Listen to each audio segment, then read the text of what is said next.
Welcome to Fireside Chat number 2, Working with Love. If you've just happened upon this video, be sure to go back and check out Fireside Chat number 1 before continuing with this one. Let's dive in. In our last chat, we established the first 2 team commandments. 1, the coach shall love the team and its players, and 2, the players shall love one another. Then I asked you to reflect on how we should define love in this context. I look forward to checking out those responses, but for now, let me tell you what I came up with.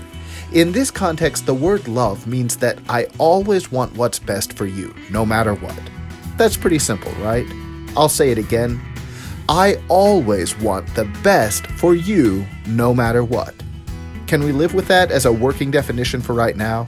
Based on your responses, we may tweak it a bit in class, but for right now, let's go with that. Love means always wanting the best for someone, no matter what.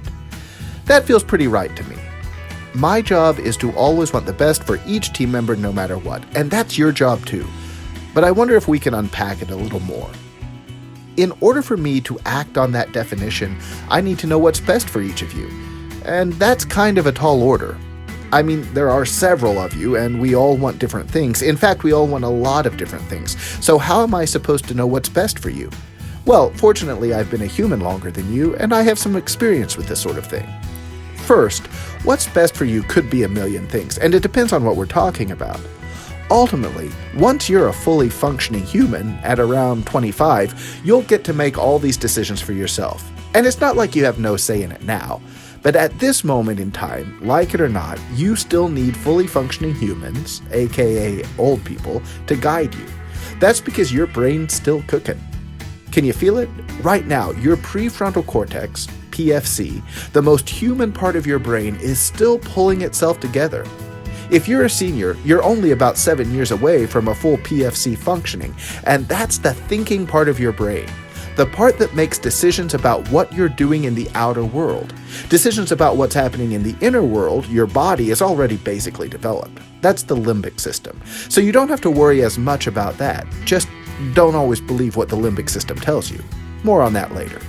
Oh, and get this, the PFC and limbic system, which is in charge of responding to strong emotions like anger and fear, aren't that great at communicating with each other until you're well out of high school. The point is, your brain's a mess right now. And my job as your coach, just like the job of every adult in your life, is to provide you with my prefrontal cortex until yours is ready to take over. So one way for me to follow the first team commandment is to provide you with my prefrontal cortex to help you make certain decisions about what's best for you. And you know what? You can have it. I barely use it anyway. But don't worry, I'm not interested in making every decision for you. You can decide who and what you want to be when you grow up. You get to pick your hobbies, as long as they're physically, mentally, and spiritually healthy. And your friends, as long as they're physically, mentally, and spiritually healthy. You know what else? You're completely free to pick your favorite color, and when you do, I'll support that decision 100%. Let me break it down a little further for you. Wanting the best for you, no matter what, means that I want you to become the very best version of yourself and to enjoy every ounce of happiness you can squeeze out of this melon we call life. Sometimes that means I'll be jumping in when I notice that your PFC has come to the wrong conclusion about whether you should skydive naked onto center field at the first football game. It's a bad idea. And sometimes it will seem like I'm delivering an excessive amount of tough love. But when that happens, try to remember the reason it's called tough love is because it's tough for me, not you. It's good for you. But mostly it means supporting you in your personal adventure. Speech and debate will go a long way in arming you for your battles in life, so that's where I choose to focus. But my main job is and will always be to want the best for you, no matter what. One last idea to think about before the mission assignment. My job is also your job. Wanting the best for your teammates, no matter what, means looking out for them, helping them, coaching them, tutoring them, fetching them sparkling water, making sure they get up on time or that they go to bed on time, celebrating their achievements, and the list goes on and on. Here's the assignment. 1.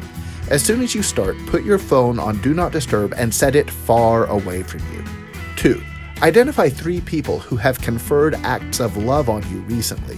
Stick to our definition of love. Recently can be today, this week, or the last 5 years. It doesn't really matter. Write their names and briefly what they did. Remember, I will see these. 3. Identify 3 people upon whom you have conferred acts of love recently.